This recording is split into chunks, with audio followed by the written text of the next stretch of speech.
Buenos días, esta es la clase número 15 del curso Agua Potable, un enfoque biomédico, organizado por el Centro Universitario de Estudios Medioambientales, Facultad de Ciencias Médicas, Universidad Nacional de Rosario. En este encuentro desarrollaremos la determinación de fluoruro en agua potable. Para empezar, podemos decir que el flúor en su forma elemental es un compuesto gaseoso de color amarillo pálido, pero que debido a su elevada electronegatividad lo encontramos reducido en la naturaleza como fluoruro y va a formar parte de rocas y sales constituyendo el 0,03% de la corteza terrestre. El flúor es uno de los componentes habituales del agua de consumo y va a ingresar al organismo de manera constante, ya sea en forma espontánea, con alimentos o como recurso terapéutico, pero su forma más común de ingestión es a través del agua de bebida, siendo su límite máximo recomendado, según la OMS y el Código Alimentario Argentino, de 1,5 miligramos por litro, pero también su límite óptimo sería de 1 miligramo por litro. También otras fuentes de ingreso de flúor que tenemos son los alimentos frescos o sin preparación que contienen 0,01 a 1 parte por millón, mariscos como el salmón, sardina o camarón que contienen concentraciones más elevadas de flúor de entre 6 y 27 partes por millón.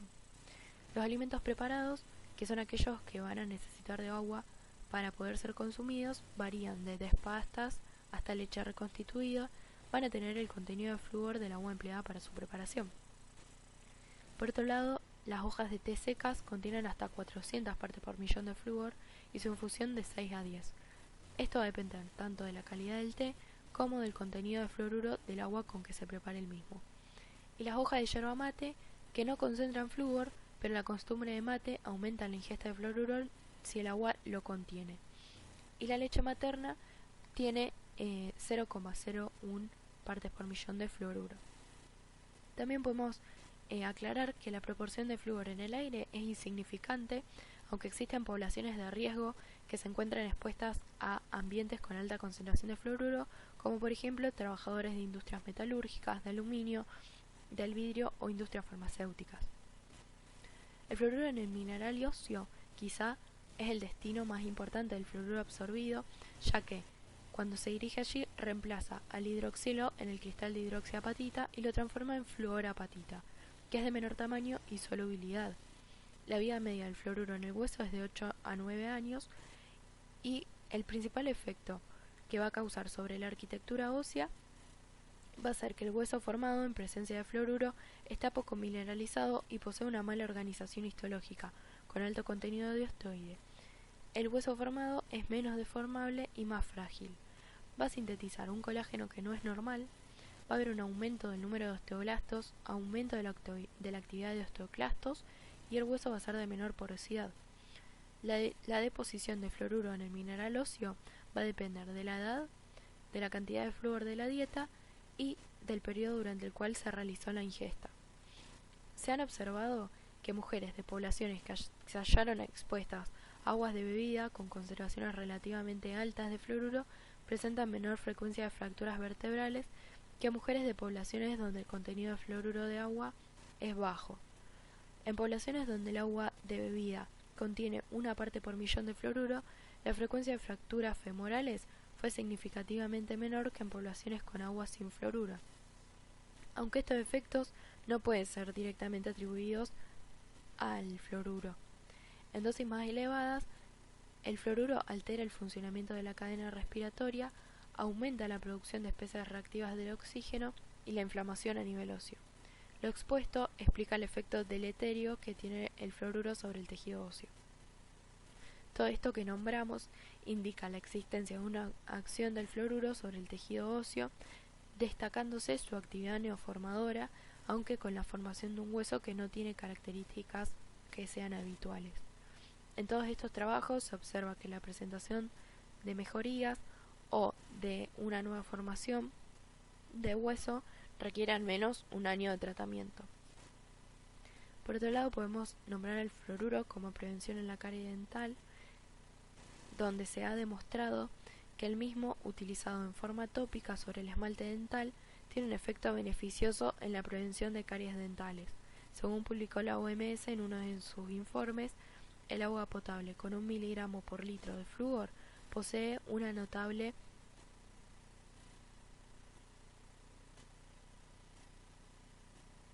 acción preventiva contra las caries, sin que existan pruebas que en esa concentración altere el estado general de la salud.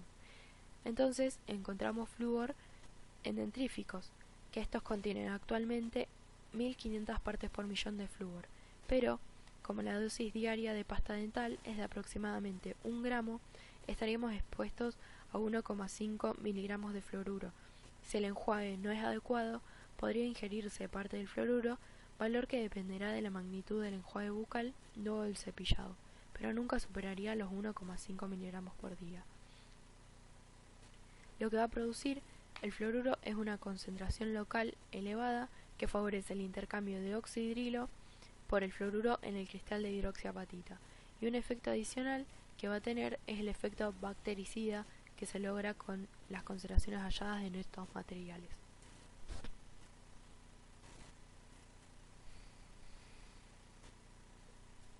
Por otro lado, la mayor parte de las investigaciones realizadas sobre enfermedades bucales han demostrado que las caries dentales forman parte de las patologías con mayor prevalencia en la población. Esta patología, una vez instalada, va a generar muchas dificultades en la alimentación, situaciones de dolor, limitaciones, provocando muchas veces una barrera más al acceso de desarrollo social, generando situaciones de inequidad, dificultades de inserción laboral social, días de trabajo perdido, complicaciones asociadas a otras patologías, etc. En Argentina, en el año 1975, el 7 de noviembre, se publicó en el Boletín Oficial la Ley Nacional 21.172, que garantiza la fluoración de aguas de consumo con el objetivo de proteger la caries dental, y ha sido una práctica habitual durante estos años. Se prevé en la misma la provisión de sales fluoradas por parte del Estado Nacional para que las provincias que cuentan con plantas potabilizadoras para tal fin puedan poner en marcha esta política pública de prevención. Esta práctica, a partir del año 2007, comenzó a ser dejada de lado, ya que al parecer no tendría ningún efecto beneficioso y la relación costo-beneficio no era de lo más óptimo. El conocimiento actual permite afirmar que sería una práctica inapropiada que además expondría a la población a una dosis de fluoruro inadecuada. También podemos nombrar efectos tóxicos del flúor que se producen con un consumo crónico del mismo y en concentraciones que sean elevadas, no las recomendables. La fluorosis, que es un cuadro clínico que puede presentar signos leves como el moteado de dientes hasta alteraciones graves del aparato locomotor y endocrino. Distintos trabajos de investigación describieron cuadros de hiperparatiroidismo en seres humanos que residen en zonas de fluorosis.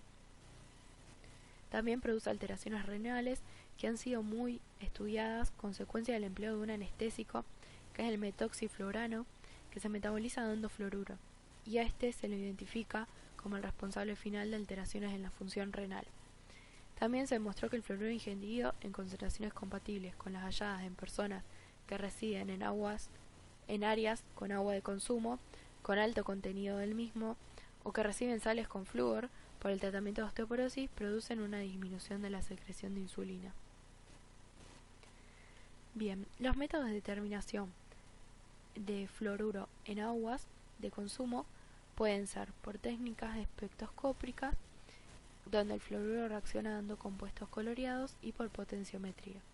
La potenciometría a su vez presenta dos modalidades: la potenciometría directa, que se aplica cuando el fluoruro se halla soluble y no existen sustancias que interfieran con él mismo, y otra que se utiliza cuando el fluoruro no está soluble o libre y donde debe aislarse de la muestra con una técnica que se denomina microdestilación isotérmica, y luego se aplica la potenciometría directa. Nosotros en el laboratorio lo que utilizamos es la medición de fluoruro por potenciometría directa, es decir, lo medimos en muestras de agua donde no hay sustancias que interfieran con el mismo.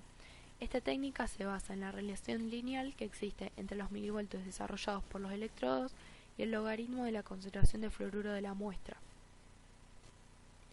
Se utiliza un electrodo de ion específico para fluoruro y un electrodo de referencia, ambos conectados a un conversor analógico digital.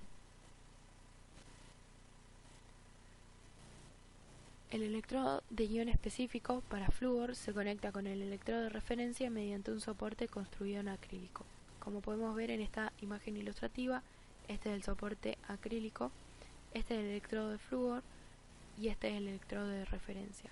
Este soporte presenta un orificio donde se coloca el electrodo de referencia, una superficie plana donde se coloca la muestra y el electrodo de flúor. Y el electrodo de referencia y el de flúor, ambos van a estar conectados, como podemos ver acá, por un puente salino. Es un contacto electrolítico que se halla dentro de este tubo de polietileno en la parte inferior del soporte acrílico. Para la construcción del puente salino, colocamos un recipiente con agua en un calentador. El agua debe tapar la parte de la resistencia que se calienta.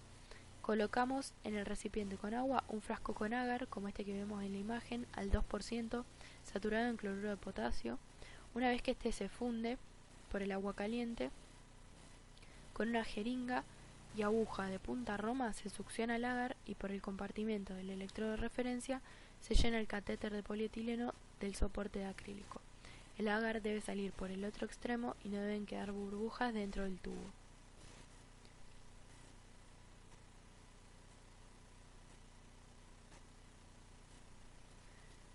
Colocamos por otro lado el electrodo de referencia en su receptáculo, como vemos acá, y se agrega cloruro de potasio saturado hasta la tercera parte del contenedor. Para comenzar, debemos contar con un kit de medición de tapa roja que se encuentra en la heladera. Este va a tener nuestras soluciones testigo o patrón y la solución QC. Y por otro lado debemos tener las muestras de agua que querramos medir. La solución patrón o testigo, la solución QC y las muestras de agua a medir se colocan en el espacio plano del soporte acrílico con una micropipeta, y este volumen que se coloca acá debe ser siempre superior a los 20 microlitros. Luego, el electrodo de flúor se baja y está en contacto con esta misma muestra. Preparación de curva, QC y muestras. Todas las soluciones testigo, QC y muestras se van a medir por duplicado, ya que van a estar sujetas a controles de calidad con tubos debidamente rotulados. Como vemos acá en la imagen, todas se miden en dos tubos, es decir, por duplicado. A los tubos se le coloca 10 microlitros de buffer más 100 microlitros de cada solución testigo o patrón, solución QC o de las muestras de agua. Las soluciones testigo o patrón que utilizamos en agua de consumo son de 19 partes por millón, 8 partes por millón, 1.9 partes por millón, 0.8 y 0.19 partes por millón. Es importante, por otra parte, comprobar que el conversor esté conectado a la PC por un cable de serie y los electrodos al conversor. Y todo esto que esté enchufado a una red 220. Es decir, como podemos ver en esta imagen, los electrodos deben estar conectados a este conversor y el conversor a la PC, que es la que nos va a arrojar los datos que necesitamos. Entonces se colocan los testigos, la solución QC y las muestras de manera consecutiva en el sitio de medición, que es la parte plana, donde luego va a estar en contacto con el electrodo de flúor.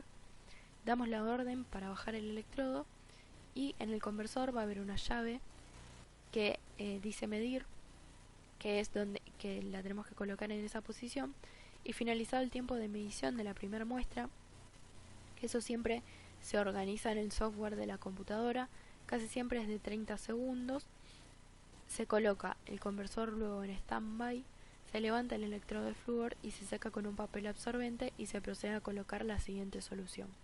Este procedimiento lo realizamos de manera sucesiva hasta finalizar con todas las muestras. Cuando se finaliza la medición, se coloca el electrodo de referencia en su recipiente y se limpia el electrodo de flúor con papel absorbente embebido en agua destilada, se lo seca bien y se coloca luego el protector.